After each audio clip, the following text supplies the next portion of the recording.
Hello students, स्वागत है आप सभी का एक बार फिर से वसीम फार्मा स्टडी चैनल में।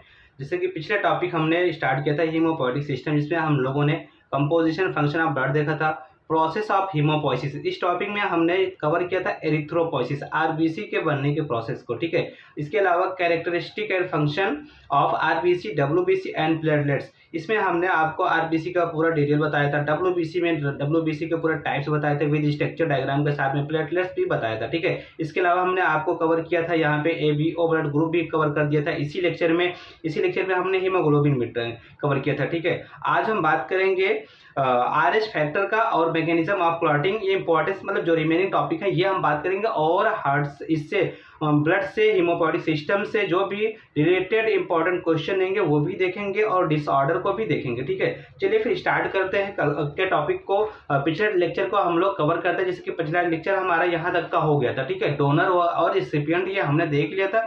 जिन लोगों ने अभी ये लेक्चर नहीं देखे तो वो लेक्चर पहले आप देख लो, फिर आपको ये ज़्यादा समझ में आएगा। तो अब हम बात करेंगे कोगुलेशन ऑफ ब्लड। ठीक है, ब्लड का क्लॉट होना, जमना, ये क्या प्रोसेस होता है, तो उस चीज़ को यहाँ पे कवर किया गया है। जैसे कि क्या होता है, कभी कभी हमारे क्या होता है, कट हो जाता है ना, जैसे स्किन में हमारा कट हो गया, कहीं भी कट हो जाता है, तो वो हम देखते हैं कि ब्लड थोड़े टाइम के बाद में क्लॉट हो जाता है।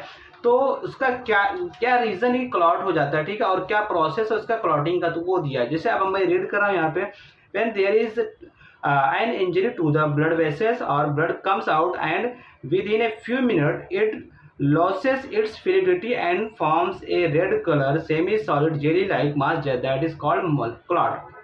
बोला कि अगर कहीं कट होने के बाद में आफ्टर फ्यू मिनट, कुछ मिनट के बाद में क्या होता है, बहना बंद हो जाता है। Losses of its fluidity, fluid जो है लिक्विड वो फ्लो होना स्टॉप हो जाता है और एक रेड कलर का जेली लाइक स्ट्रक्चर बनाता है, जिसको आप क्लॉट बोलते हो, थक्का बोलते हो। ठीक है, अब यहाँ पे कुछ प्रोसेस दिया कि क्लॉटिंग कैसे होगा, तो मैकेनिज्म ऑफ ब्लड क्लॉटिंग कैसे दिया या प्रोसेस ऑफ ब्लड क्लॉटिंग, ये क्वेश्चन कई बार पूछा गया है, तो इसको आप टिक मार्क कर लो और यहाँ से आपको क्वेश्चन आता ही आता है। सबसे पहले क्या होता है, step 1, the injury to the blood vessels lead to the formation of rough surface. मान लो कि कहीं पे यहाँ पे हमारे ब्लड वेसल से कट हो गया है ना, तो ये क्या होता है, रफ सरफेस हो गया, खुरदुरा हो गया है ना, रफ हो गया। अब इसके टक्कर यहाँ पे कुछ आएगा तो क्या होता है, वो रप्चर हो जाएगा। जैसे मान लो कि आप रोड पे कहीं जा रहे हो और पत्थर वाली रोड रहती है ना, ईंट पत्थर रहता है, तो आप जाते तो आपको ठोकर लगता है, आप गिर पड़ते हो, है ना।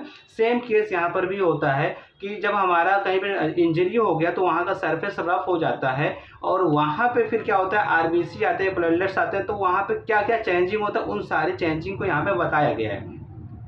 The platelets when comes in contact with the rough surface, they rupture and thromboplastin are released। तो क्या होगा, वहाँ से हमारे क्या होते हैं, प्लेटलेट्स को आपको स्टार्टिंग में ही बताया था कि ये क्या होता है। पिछले लेक्चर में हमने प्लेटलेट्स के बारे में बताया था कि प्लेटलेट्स क्या होते हैं, क्लॉटिंग में बहुत ज़्यादा हेल्प करते हैं। तो जितने भी प्लेटलेट्स होते हैं वहाँ से रिलीज होता है थ्रोम्बोप्लास्टिन, एक केमिकल है जो रिलीज होता है कहाँ से, जहाँ से कट हुआ है उस रीजन से वो रिलीज हो गया। अब ये क्या करेगा, it is also release by damage cell. ठीक है, डैमेज जो हमारे आर्टरी वेन है उनसे, या फिर डैमेज जो हमारे सेल है कहीं भी बॉडी पार्ट से, वहां से रिलीज होने लगता है थ्रोम्बोप्लास्टिन।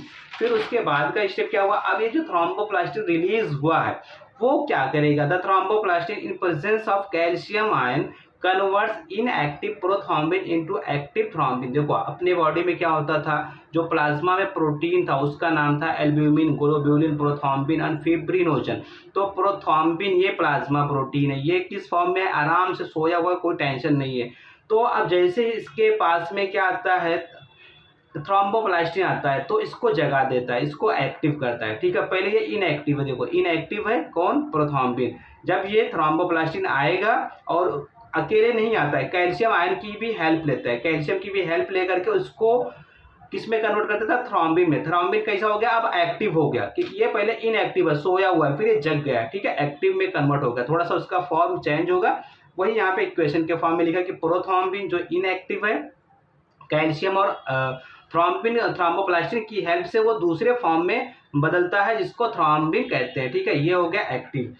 फिर क्या होगा, अब ये जो एक्टिव हुआ है थ्रोम्बिन, वो अब शांत नहीं बैठने वाला है, आगे बहुत सारा सबको एक्टिव करते चले जाएगा। द एक्टिव थ्रोम्बिन, देखो थ्रोम्बिन आया, क्या हुआ, जो एक्टिव है ऑलरेडी एक्टिव हो चुका है, कन्वर्ट्स फिब्रिनोजन कैसा है, इनएक्टिव है, उसको फिब्रिनोजन को इनसॉल्वेंट फिब्रिन थ्रेड लाइक, मतलब इसमें किसमें फिब्रिनोजन को फिब्रिन में कन्वर्ट कर देता है। कौन, थ्रोम्बिन जब दूसरे ने इसको कौन एक्टिव किया था, इसको एक्टिव किया था थ्रोम्बोप्लास्टिन ने। तो थ्रोम्बोप्लास्टिन जब इसको एक्टिव कर दिया तो अब ये शांत नहीं रहने वाला, जो इनएक्टिव है सबको एक्टिव हो, चलो सब जो लोग जग जाओ, कोई सोएगा नहीं। Inactive fibrin into the insoluble fibre thread, ठीक है, विच फॉर्म्स ए नेटवर्क। अब ये फिब्रिन की क्वालिटी ये होती है कि ये नेटवर्क बना लेता है, जाल बनाना स्टार्ट कर देता है, ठीक है। मान लो यहाँ पे कट हो गई है तो अभी क्या होगा, कट हो गई तो यहाँ पे क्या होगा, एक जाल बनना, धीरे धीरे यहाँ पे फाइबर बनना स्टार्ट हो जाता है। तो अब यहाँ इक्वेशन के फॉर्म में वही लिखा है, थ्रोम्बिन एक्टिव है, पहले से एक्टिव हो चुका है, और ये फिर क्या करेगा, जब खुद एक्टिव है तो फिब्रिनोजन को भी एक्टिव कर देता है। फिब्रिनोजन पहले कैसा है, इनएक्टिव है, फिब्रिनोजन कन्वर्ट होगा फिब्रिन में, तो फिब्रिन क्या है, एक्टिव है और ये इनसॉल्युबल है, ठीक है। फिर थर्ड स्टेज क्या होगा, in the hole of the network of this fibrin. अब बहुत सारे क्या बन चुके हैं यहाँ पे, नेटवर्क बन चुके हैं। अब कोई भी क्या होगा, the blood cells get entangle to form red colour. अब यहाँ पे जो भी ब्लड सेल्स मतलब आरबीसी, डब्ल्यूबीसी, इसके चक्कर में आएंगे तो वो यहीं पे फंस जाएंगे, ठीक है। अब मान लो यहाँ पे मैंने बताया कि कट हो गया तो अब आकर के यहीं पे फंस गए, है ना, तो अब ब्लड का फ्लो यहाँ से नहीं होगा, क्योंकि यहाँ पे एक जाल बन गई है और उसके ऊपर बहुत सारे आरबीसी डब्ल्यूबीसी सब आकर के रोक लिए हैं, ठीक है। तो इस तरीके से उसका फ्लोइंग रुक जाता है और इसी को क्या बोल देते हो, क्लॉट बोल देते हो। तो ये हो गया, ठीक है, फिब्रिन थ्रेड टू ब्लड, ये यहाँ पे क्या हो गया, क्लॉट बन गया, यहाँ पे आप ये याद रख लेना, ठीक। अब हम बात करेंगे थोड़ा सा प्लाज्मा प्रोटीन, कई बार पूछा गया है, इंपॉर्टेंट क्वेश्चन है, प्लाज्मा प्रोटीन पूछा जाता है। आपको मैं क्वेश्चन पेपर भी दिखा दे रहा हूँ कि प्लाज्मा प्रोटीन किस तरीके से पूछा गया है, तो इसको भी देख लो आप जरा।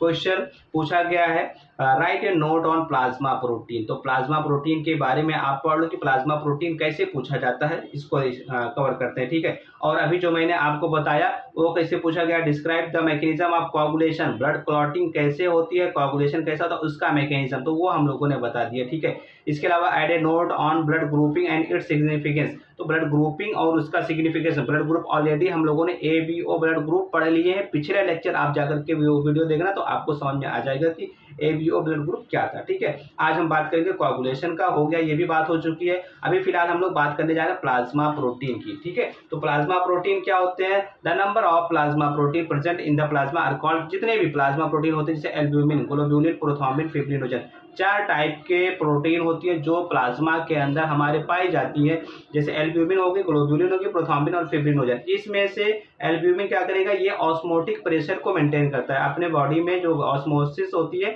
ब्लड में उसको मेंटेन करने का काम करती है। ग्लोब्यूलिन क्या करेगा, ग्लोब्यूलिन में जी आ रहा है ना, जी, तो याद रखना जी फॉर क्या होता है, गार्ड मतलब कि डिफेंस करने वाला, जैसे वॉचमैन को गार्ड बोलते हैं ना, तो गार्ड मतलब हेल्प करने वाला, डिफेंस करने वाला, तो ये डिफेंस मैकेनिज्म का काम करती है, मतलब एंटीबॉडीज बनाने का काम करती है। बाकी के ये दोनों क्या करते हैं, प्रोथ्रोम्बिन और फिब्रिनोजन, ये हमारे क्लॉटिंग में हेल्प करते हैं, ठीक है। तो ये हमने प्लाज्मा प्रोटीन का देख लिया। अब यहाँ पे एक वर्ड और आता है, सीरम। सीरम क्या होता है, सीरम के बारे में थोड़ा सा देख लो।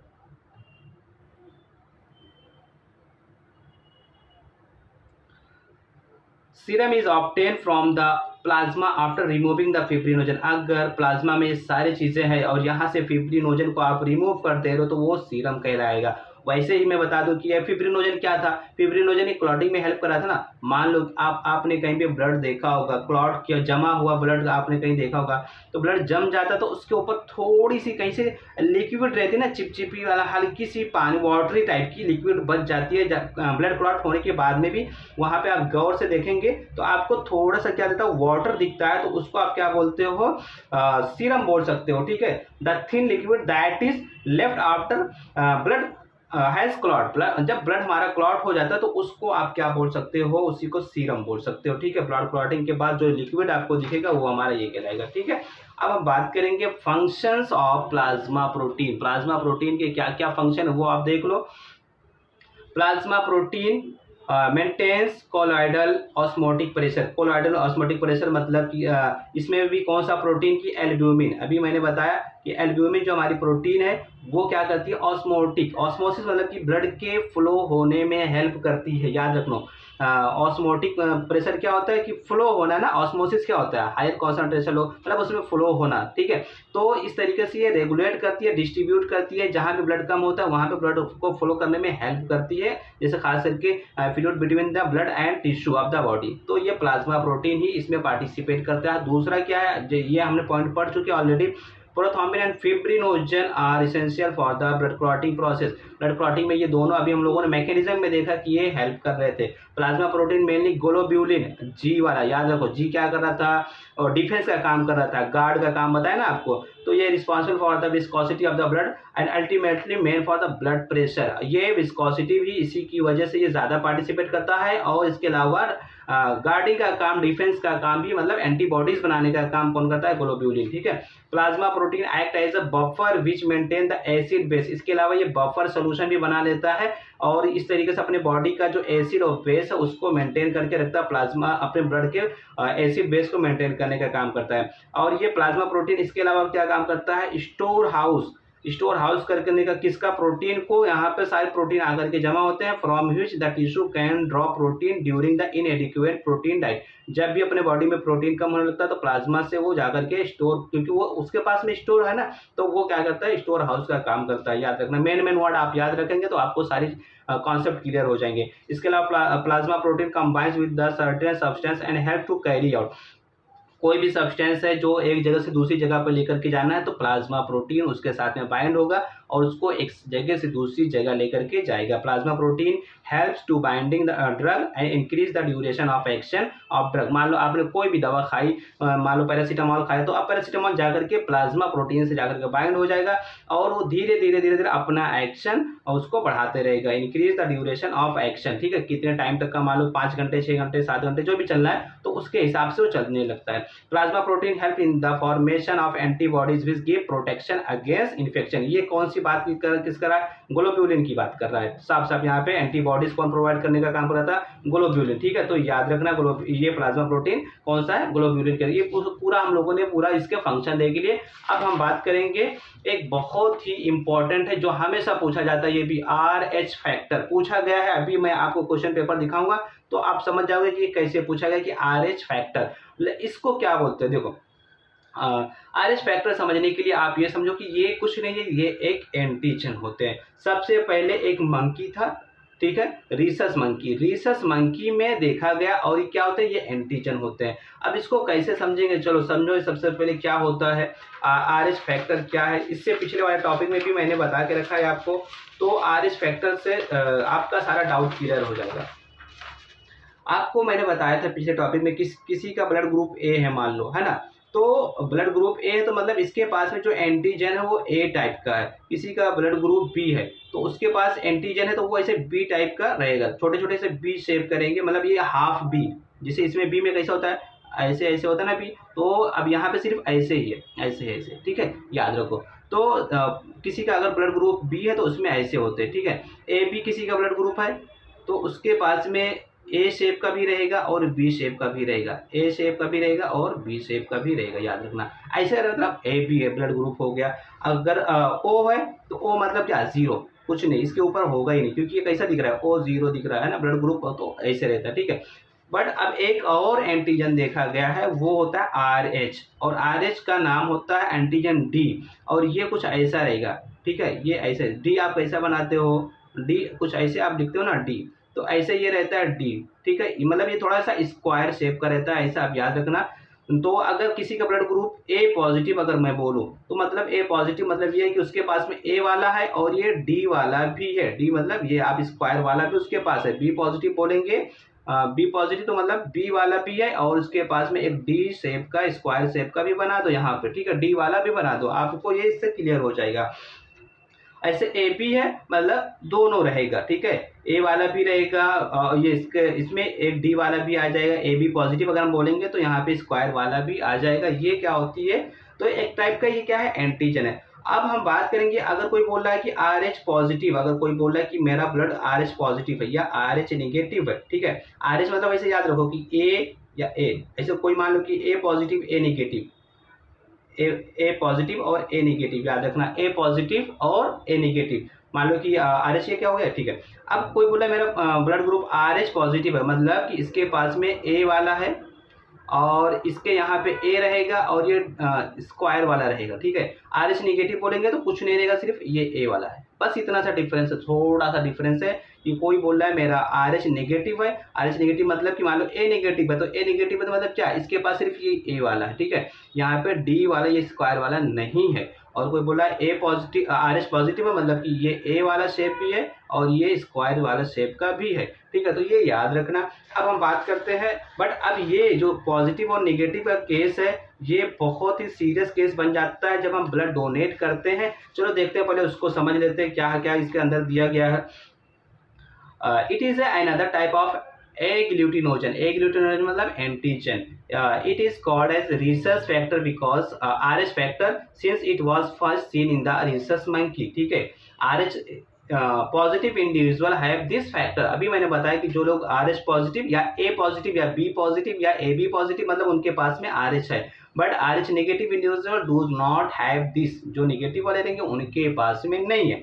The corresponding agglutinin is never present in the body. अब देखो, जैसे आपको मैंने बताया था ना कि अगर किसी का ब्लड ग्रुप ए है, चलो इसको फिर से समझ लो। अगर किसी का ब्लड ग्रुप ए है, मतलब उसके पास में क्या है कि ये ए टाइप का है, तो वहाँ पे जो एंटीबॉडीज पाया जाएगा वो बी पाया जाएगा, याद रखना, ठीक है। एंटीबॉडीज कैसा था, बी या स्मॉल बी भी आप लिख सकते हो, कोई टेंशन नहीं है। अगर एंटीजन ए है तो एंटीबॉडीज कैसा रहेगा, बी रहेगा। और बी का अभी मैंने क्या बताया कि ऐसे एक गोला बनाओ, इसके ऊपर ऐसे छोटा सा बना दो बी शेप का, ठीक है। ये हमारा क्या होगा, एंटीबॉडी। जैसे या देखो बी वाले में आपने क्या देखा, ऐसे बना दिया, ठीक है। तो होगा क्या, अब देखो एंटीजन ए है मतलब ए, और यहाँ पे जो एंटीबॉडीज है वो बी है, मतलब राउंडेड है। तो ये क्या इसके अंदर फंसेगा क्या, एक गोला है और क्या इसके अंदर फंसेगा, नहीं फंसेगा। क्योंकि देखो यहाँ पे अगर नोक होता, ऐसा डीप होता तो ये फंस जाता, अगर ऐसा होता जाके इसके अंदर फंस जाता। जैसे कि यहाँ के केस में देख रहे हो, इसका एंटीजन इसके एंटीबॉडीज से फंस जाएगा, याद रखना। क्योंकि यहाँ पे जिस शेप का है उसी शेप का ये देख रहे हो सेम है। तो इसीलिए किसी का एंटीजन, किसी का ब्लड ग्रुप ए है, उसका मतलब कि उसके अंदर एंटीजन ए है बट एंटीबॉडीज बी होता है। इसीलिए होता है ताकि वो आपस में फंसे नहीं। अगर फंस जाएंगे तो ब्लड फ्लो कहाँ हो रहा है, नहीं फंस, इधर फंस जाएंगे, एक दूसरे से आपस में जुड़ जाएंगे, है ना, फ्लो होने में रोक देंगे। तो ये चीज़ें यहाँ पे दी रखी है, देखो। The corresponding agglutinin is never present in the body। अब मैं बात कर रहा था कि RH का, तो अब ऐसा नहीं है कि RH के केस में क्या होता है, जैसे मान लो कि RH मैंने बताया, तो अब ऐसा नहीं है कि जैसे A का उल्टा क्या था, B, और B का उल्टा कैसा था, A। ये आप पढ़ चुके हो ना। तो RH का उल्टा ऐसा नहीं कि स्मॉल r या H कैपिटल H, ऐसा नहीं पाया जाएगा, ठीक है। इसका उल्टा नहीं होता, आर का उल्टा नहीं है ही नहीं है। पहले स्टार्टिंग में तो बिल्कुल भी नहीं, किसी भी बंदे में या पर्सन में नहीं होता, बाद में यह डेवलप होता है, ठीक है। But it develop after first exposure to the agglutinogen, but ये बाद में डेवलप हो जाएगा। अभी उसका केस बताऊंगा कब डेवलप होता है, वो बता दूंगा। If the RH positive blood is given to the RH negative, मतलब वही देखो RH पॉजिटिव किसी का मतलब A पॉजिटिव वाला A नेगेटिव वाले को देगा तो कोई इमीडिएट रिएक्शन नहीं होगा, बट बाद में बहुत प्रॉब्लम केस हो सकता है। But during a second transfusion the RH negative person develop an antigen. बाद में क्या बना लिया, जैसे मैंने बताया ना कि इसका अपोजिट कुछ भी नहीं होता, लेकिन बाद में बना लेता है agglutinin. This further lead to the agglutination, और बाद में वो ब्लड क्लॉट कर जाएगा क्योंकि उसके अपोजिट बना करके रेडी हो गया है। तो क्या होगा, ठीक है। इसी से RH पॉजिटिव और RH नेगेटिव से मिलता जुलता एक डिजीज है, मोस्ट इंपॉर्टेंट है, एरिथ्रोब्लास्टोसिस फिटेलिस। कई बार पूछा गया ये क्वेश्चन, तो ये आप देख लो, ठीक है।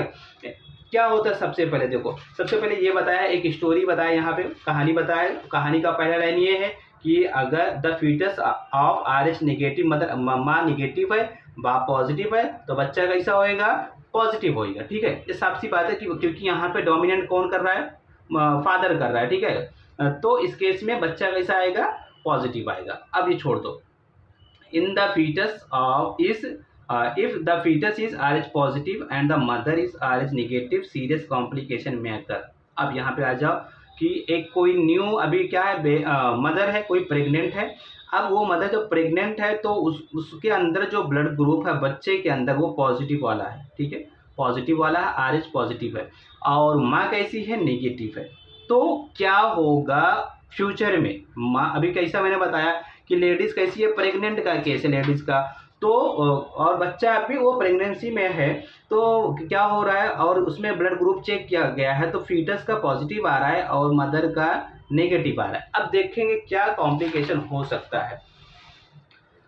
Then the RH antigen will travel from the fetus to the mother. अब ये बोल रहा है कि जो RH एंटीजन है ये कहाँ से, फीटस से मदर में ट्रैवल हो जाएगा। अब RH का क्या मीनिंग है उसको समझ लो आप लोग जरा।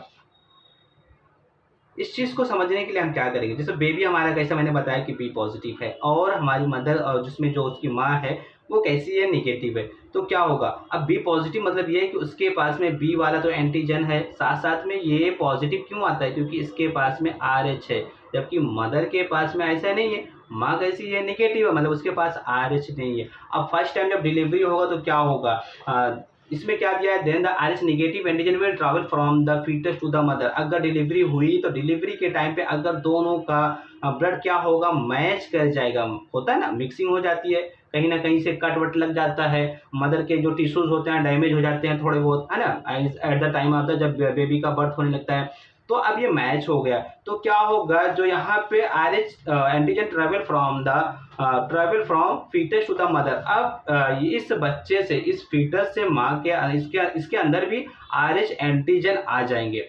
माँ कैसी है, नेगेटिव है, बट इसके अंदर एंटीजन आ गए, ठीक है, RH जो एंटीजन है वो पहुंच गया है। तो अब क्या होगा, माँ के अंदर, इसके अंदर एंटीबॉडीज बनना स्टार्ट हो जाएगा। याद रखना, RH के अगेंस्ट पहले नहीं था तो कोई टेंशन नहीं था, लेकिन एक बार कोई आ गया तो उस टाइम पे क्या होगा, उसके अगेंस्ट क्या होगा, इसके अंदर एंटीबॉडीज बनाने लगेंगे। पहला कोई एंटीबॉडीज नहीं था, बट अब क्या होगा, इस केस में एंटीबॉडीज बनेंगे। अब वो एंटीबॉडीज, जैसे अब R के लिए एंटीबॉडीज कैसा बनेगा, R अभी जैसा R का कैसा ये शेप है, स्क्वायर है ना, लो एक ही बना रहा हूँ, मान लो ऐसा शेप का ये एंटीबॉडीज बनके तैयार हो गया। अब ये मदर के ब्लड में हमेशा घूमता रहेगा ऐसा, ठीक है।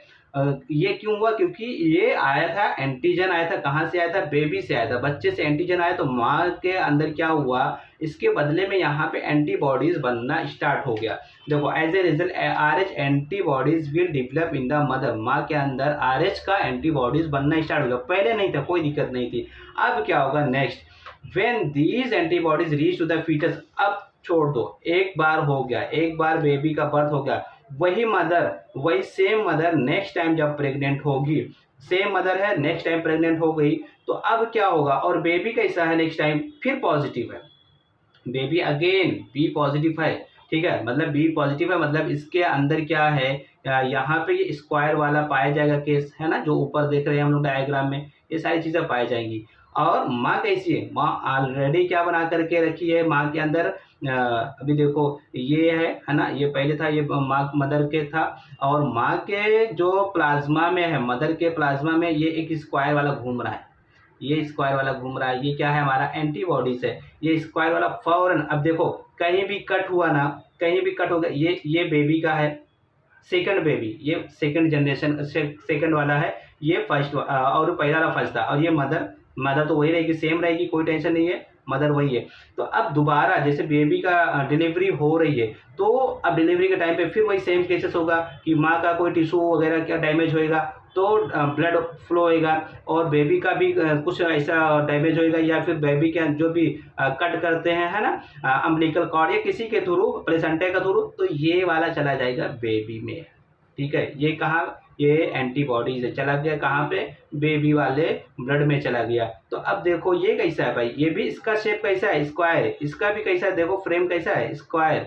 अब ये क्या होगा, स्क्वायर इधर स्क्वायर स्क्वायर दोनों जाना करके क्या होगा, इसमें ये फंस जाएगा, ये दोनों आपस में ऐसे फंस जाएंगे और ये फ्लो नहीं हो पाएंगे, बह नहीं पाएंगे, आगे फ्लो होने में रोक देगा। तो इस तरीके से क्या होगा, RBC पूरा डैमेज हो जाती है। इस केस का, इसको क्या बोलते हैं, एरिथ्रोब्लास्टोसिस फिटाइलिस, डिजीज का क्या नाम है? Erythroblastosis fetalis. एरिथ्रो मतलब आरबीसी, ब्लास्टोसिस ब्लास्ट हो जाना, फिटाइलिस फीटल में बेबी के अंदर आरबीसी का बस्ट हो जाना, ये क्या कहलाया हमारा? Erythroblastosis fetalis. तो ये आपको यहाँ से समझ में आ गया होगा कि मदर हमारी सेम वही है, बट बेबी क्या हो गया है? बेबी सेकंड बेबी में, फर्स्ट बेबी में कोई दिक्कत नहीं था, मदर को कोई नुकसान नहीं। ऐसा नहीं कि मदर को कोई नुकसान होगा, माँ को कोई नुकसान नहीं। माँ के अंदर वो चीज़ डेवलप हो गई है कि अब नेक्स्ट टाइम कोई ऐसा मिक्स होगा तो उसको छोड़ेगा नहीं। ठीक है, तो ये यहाँ से आपको क्लियर हो गया होगा।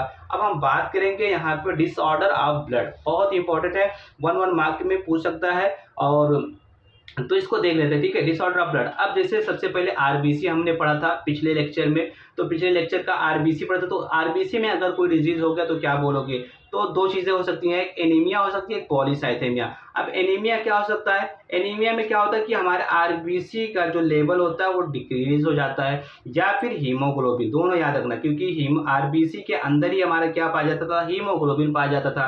तो आरबीसी का लेवल कम हो या फिर हीमोग्लोबिन का लेवल कम हो, ये हमारा क्या कहलाएगा? एनीमिया कहलाएगा। ठीक है, दूसरा काज क्या होता है? देखो यहाँ पे, because of any one of these deficiency there is a decrease in the oxygen carrying capacity of blood. अब आरबीसी नहीं है, हीमोग्लोबिन नहीं है, तो ऑक्सीजन को लेकर के जाएगा कौन? ऑक्सीजन जाएगा नहीं। देन क्या होगा? अपने बॉडी में स्किन वगैरह का कलर चेंज हो जाता है। The symptoms of anaemia manifest from the breathlessness, tiredness and loss of appetite and pallor of skin. Yellow colour, pallor means skin का येलो हो जाना, ये हमारा क्या कहलाता है? एनीमिया के कुछ सिम्टम्स दिए हुए हैं। और एनीमिया की बात करेंगे तो एनीमिया में कुछ बहुत इसमें टाइप्स होते हैं, जैसे आयरन की वजह से, आयरन के डेफिशिएंसी ऑफ एनीमिया। ठीक है, दूसरा क्या है? मेगालोब्लास्टिक एनीमिया, तीसरा क्या है? हीमोलिटिक एनीमिया, और चौथा क्या? Aplastic anaemia. अब आयरन डेफिशिएंसी एनीमिया क्या होता है? In this type of anaemia there is a deficiency of iron due to the low, क्या लो हो जाएगा? Low dietary intake. आप कोई ऐसा फूड खा रहे हो जिसके अंदर क्या हो रहा है? आयरन नहीं है, या फिर आयरन का एब्जॉर्प्शन नहीं हो पा रहा है। आपने फूड खाया तो बस उसमें से आयरन वगैरह एब्जॉर्ब नहीं हो पाया, वो सारा क्या हो गया? फीसेस के थ्रू लेटरिन में चला गया, ठीक है, वॉशरूम में। Due to lack of iron sufficient haemoglobin is not synthesize, क्योंकि हीमोग्लोबिन को बनाने के लिए कौन था? हीमोग्लोबिन के स्ट्रक्चर में हमने देखा था कि सेंटर में एक आयरन था ना, और चारों तरफ से पोरफायरिन रिंग थे। तो क्या होगा? यहाँ पे आयरन हीमोग्लोबिन बनेगा ही नहीं। सो क्या होगा? So the defect in this type of anaemia is इनएडिक्वेट haemoglobin synthesis. इसका रीजन क्या बता रहा है? कि हीमोग्लोबिन नहीं बन पाना, ये हमारा एनीमिया का रीजन होता है। कौन से? आयरन डिफिशियंसी एनीमिया का। दूसरा हमारा रीजन होता है मेगालोब्लास्टिक एनीमिया, दूसरे टाइप का है। तो ये क्या होगा? मेगालोब्लास्टिक टाइप में विटामिन B12 और फोलिक एसिड की डिफिशियंसी से होता है। ठीक है, इस केस में क्या होता है? Both the vitamin B12 and folic acid are necessary for the maturation of RBC. जो आरबीसी के, जब हम लोग आरबीसी पढ़ रहे थे तो वहां पे मैंने बताया था आप लोगों को कि आरबीसी के सिंथेसिस के लिए क्या जरूरी होता है? फोलिक एसिड और विटामिन B12 होता है। तो इसकी अगर कमी हो जाएगी तो आरबीसी मैच्योर नहीं हो पाएगा, लार्ज साइज का हो जाएगा और मैच्योर नहीं हो पाएगा। जैसे कभी होता है ना, बच्चे बड़े हो गए और अक्कल नहीं आते, तो सेम उसी के तरीके से in the deficiency of either of them the maturation of red blood sales does not occur. तो इसमें से आरबीसी नहीं रहेंगे, और ये क्या कहलाएगा? हमारा मेगालोब्लास्टिक एनीमिया कहलाएगा। So immature large size red blood cells called megaloblast. जो आरबीसी है लार्ज साइज का है बट मैच्योर नहीं हो पाया, तो उसको क्या बोलते हो? मेगालोब्लास्ट बोलते हैं। ठीक है, और वो ब्लड में घूमता रहेगा। पर्नीशियस एनीमिया क्या होता है? पर्नीशियस एनीमिया भी, ये भी एक टाइप का एनीमिया है, और ये विटामिन B12 की, यहाँ पे फोलिक एसिड का नाम नहीं लेंगे, विटामिन B12 की कमी अगर हो रही है तो उसको पर्नीशियस एनीमिया बोलते हैं। याद कर लेना, जब विटामिन वाले चैप्टर पढ़ोगे तो वहाँ पे ये आता है। ठीक है, इसमें थर्ड नंबर का एनीमिया का नंबर आता है हीमोलिटिक एनीमिया। हीमोलिटिक में क्या होता है कि it occurs due to the increase destruction of RBC. RBC का डिस्ट्रक्शन बहुत ज्यादा बढ़ जाएगा, तो उसको बोलते हैं हीमोलिटिक एनीमिया। ये कैसा हो सकता है? हेरिडिटरी, मतलब जन्मजात हो सकता है, एक जनरेशन से दूसरी जगह में पूरा हो सकता है। और mechanical injury of RBC, RBC ज्यादा डैमेज होने लगेंगे तो उसकी वजह से होता है। तीसरा क्या? Infection like malaria. मलेरिया के केस में क्या होता है? आरबीसी ज्यादा डिस्ट्रक्ट होने लगते हैं, तो इसको बोल देते हैं हीमोलिटिक एनीमिया। चौथा क्या है? फोर्थ वाला यहाँ पे आता है aplastic anaemia. It occurs due to the suppression of bone marrow. Bone marrow के क्यों? क्योंकि हमारे जो बोन मैरो में ही सारे आरबीसी डब्ल्यूबीसी प्लेटलेट्स बन रहे थे, तो वहां पे खुद ही बोन मैरो क्या हो गया? सप्रेस हो गया, मतलब उसमें फंक्शन अभी नहीं हो पा रहा प्रॉपर, तो इसकी वजह से जो एनीमिया होगा उसको एप्लास्टिक एनीमिया कहोगे। It can be cause by the drug हो सकता है, या केमिकल हो सकता है, या रेडिएशन और मैलिग्नेंट डिजीज जो डेंजरस डिजीज होती है उसके केस में, ठीक है। पॉलीसाइथेमिया, अब देखो आपने एनीमिया देखा, एनीमिया के केस में कि आरबीसी के कम होना, किसी भी रीजन से आरबीसी कम हो जाना। पॉलीसाइथेमिया मतलब आरबीसी का कंडीशन बढ़ जाना। In this condition there is an abnormal increase, यहाँ पे क्या होगा, इंक्रीज। पॉली मीन्स होता है ये कि मोर, ज्यादा बढ़ जाना, ठीक है। तो आरबीसी का बढ़ जाना उसको क्या कहते हैं, polycythaemia. This increases the viscosity of blood, तो अब ज्यादा आरबीसी आ गया, ब्लड के फ्लो होने में रुकेगा, क्योंकि ये ब्लड पूरा फ्लो हो रहा है ना, ब्लड फ्लो हो रहा है। अब इसमें क्या हो रहा है, आरबीसी बहुत ज्यादा बढ़ जा रहे हैं, तो क्या ब्लड फ्लो होगा, नहीं होगा। तो this increases the viscosity, viscosity बढ़ जाएगा blood, this decreases the rate of flow of blood and increase the risk of intravascular clotting, जिसके क्या होगा, intra with in the vessels के अंदर क्लॉटिंग, क्योंकि अब फ्लो नहीं हो रहा है तो इधर सब जम जा रहा है, तो इसी को बोलते हैं इंट्रावास्कुलर क्लॉटिंग का रिस्क बढ़ जाता है, ठीक है। ये तो आरबीसी का हमने अभी डिसऑर्डर देखा। अब हम बात करेंगे डब्ल्यूबीसी में क्या क्या प्रॉब्लम हो सकते हैं। तो डब्ल्यूबीसी का दो केस है यहाँ पे, ल्यूकोसाइटोसिस और ल्यूकोपीनिया। अब ल्यूकोसाइटोसिस क्या है, ल्यूकोसाइटिस इसमें इंक्रीज हो जाएगा, ठीक है। इंक्रीज हो जाना वो क्या कहलाता है, ल्यूकोसाइटोसिस। डब्ल्यूबीसी का नंबर 10,000 होता था, तो 10,000 से ज्यादा हो जाएगा तो उसको बोलते हैं। अब देखो डब्ल्यूबीसी में तो बहुत सारे पार्ट्स है, जैसे न्यूट्रोफिल था, एसिनोफिल था, बेसोफिल था, तो सबके अगर न्यूट्रोफिल का नंबर इंक्रीज होगा तो उसको बोलते हैं न्यूट्रोफिलिया, ठीक है। It occurs in many inflammation condition, कभी सूजन वगैरह ज्यादा स्वेलिंग हो जाती है तो उसके केस में। यहाँ पे फिर एसिनोफिल क्या होता है, एसिनोफिल्स जो हमारे दूसरे वाले थे, एसिनोफिल्स का नंबर बढ़ जाएगा तो उसको बोलते हैं, ये एलर्जिक कंडीशन में होता है ऐसा, ठीक है। ल्यूकेमिया क्या है, ल्यूकेमिया कैंसर को बोलते हैं, ब्लड कैंसर को बोलते हैं। क्यों, क्योंकि ओवर प्रोडक्शन होने लगता है डब्ल्यूबीसी का बहुत ज्यादा प्रोडक्शन होता है तो उसको बोलते हैं ल्यूकेमिया, ब्लड कैंसर, ठीक है। ये कैंसर वाले चैप्टर में आप इसको पढ़ते हैं। और इसी का according to the type of the cells affected it can be classified, जैसे माइलॉइड ल्यूकेमिया और लिम्फोसाइट ल्यूकेमिया। माइलॉइड ल्यूकेमिया में होता है bone marrow produces large number of abnormal WBC. Large number WBC का क्या होता है, ब्लड सेल्स वो ज्यादा बढ़ जाते हैं और वो एबनॉर्मल तरीके से होता है, उसको माइलॉइड यहाँ पे पेंसिल से लिखा हुआ है। और लिम्फोसाइट ल्यूकेमिया, लिम्फोसाइट मतलब कि जो हमारे lymphocyte T lymphocyte B lymphocyte है ना, तो उसकी में क्या होगा, प्रोडक्शन ज्यादा हो जाएगा और इमेच्योर रहेंगे तो उसको बोलते हैं lymphocyte leukaemia. Leukaemia can occur at any stage, but ये चिल्ड्रन में सबसे ज्यादा होता है, इसीलिए इसको मतलब यहाँ पे दिया गया है मोर कॉमन इन चाइल्डहुड, बच्चों में ज्यादा होता है। दूसरा यहाँ पे था ल्यूकोपीनिया, आपको बताया था पिछले लेक्चर में बताया था कि मान लो कि यहाँ पे कोई चीज रखा हुआ है, ये प्याला है ना, अब प्याले में कोई चीज है रखा हुआ, अब इसको मैं चाय रखा हुआ, मान लो चाय पी लिया मतलब खत्म कर दिया या डिक्रीज कर दिया, पीना मतलब खत्म कर दिया या डिक्रीज हो गया। तो सेम टू सेम यहाँ पे ल्यूकोपीनिया, पीनिया मतलब हो गया कि कम होना या डिक्रीज होना, तो डब्ल्यूबीसी का नंबर कम हो जाता है तो इसको होते हैं leukopenia. This produce by the infection and some drug, कुछ इन्फेक्शन की वजह से हो सकता है, कुछ ड्रग की वजह से हो सकता है। Depending on the type of WBC which is reduce it may be called neutropenia, lymphopenia and eosinopenia. Same उसी के तरीके से हर वर्ड में के आगे पीनिया वर्ड आप लगा दो तो ये हो जाएगा, ठीक है। अब हम बात करेंगे तीसरा, प्लेटलेट्स, ठीक है। प्लेटलेट्स दे अगर in the form of the thrombocytopenia. देखो सबसे पहले पीनिया वर्ड आया है, थ्रोम्बो मतलब कि प्लेटलेट्स और पीनिया मतलब कम हो जाना। क्या होगा, it is a condition where there is a decrease in the platelets कम हो गया। रिजल्ट में क्या होगा, पेटिचियल हेमरेज। अब पेटिचियल हेमरेज क्या होता है, ये आपको स्क्रीन पे दिख रहा होगा। इसमें क्या होता है कि टिनी कलर के क्या होता है, tiny rounded purple spot due to the bleeding under the skin, के अंदर बहुत सारे रेड कलर के स्पॉट हो गए हैं तो इसको बोलते हैं पेटिचियल हेमरेज।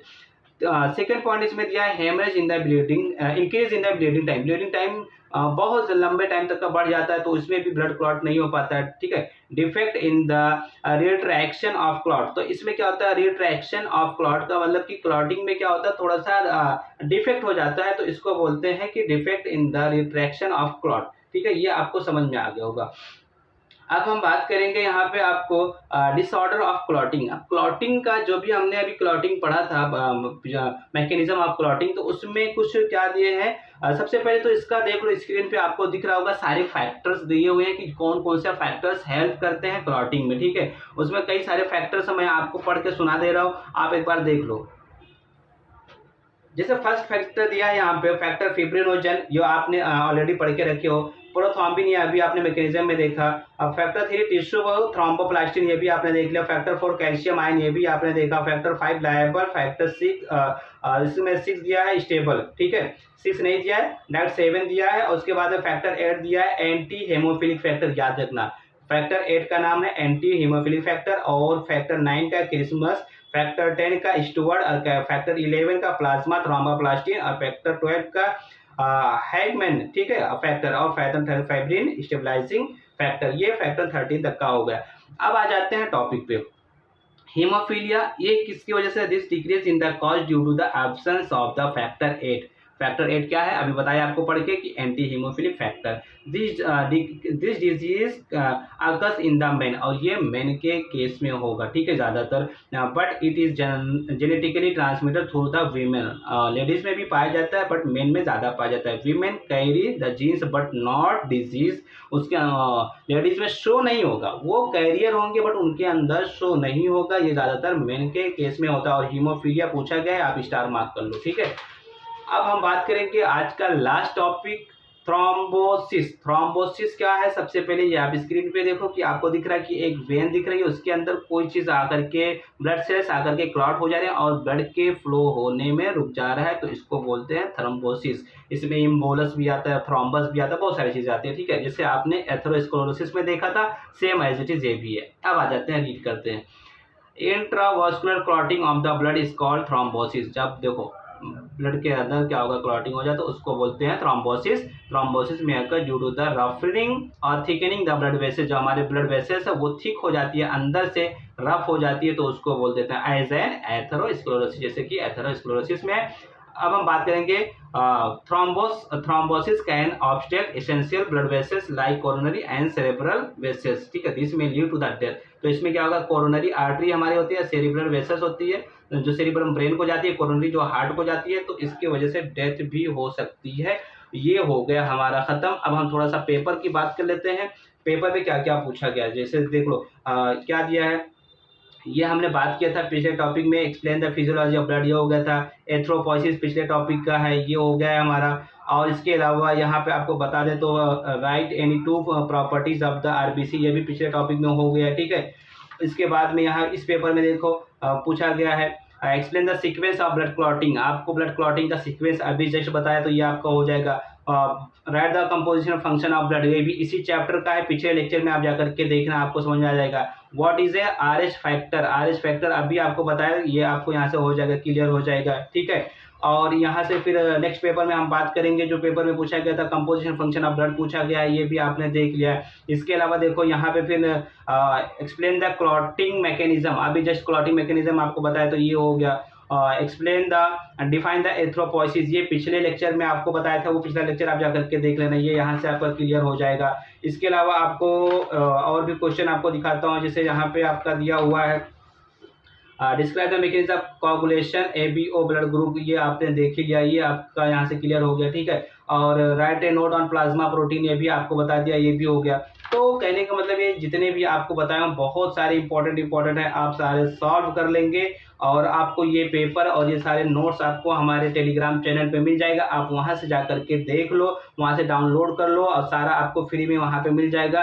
तो आज का लेक्चर कैसा रहा आप इसको कमेंट में लिखें, सब्सक्राइब करें चैनल को और शेयर करना ना भूलें। नेक्स्ट भी हम बात करेंगे, नेक्स्ट हमारा जो वीडियो आएगा वो होगा चैप्टर नंबर 6 आएगा, तो इसके लिए आप लोग तैयार रहिए। लिम्फेटिक सिस्टम आने वाला है, नेक्स्ट हमारा आने वाला लिम्फेटिक सिस्टम। तब तक के लिए take care, bye bye, thank you for watching.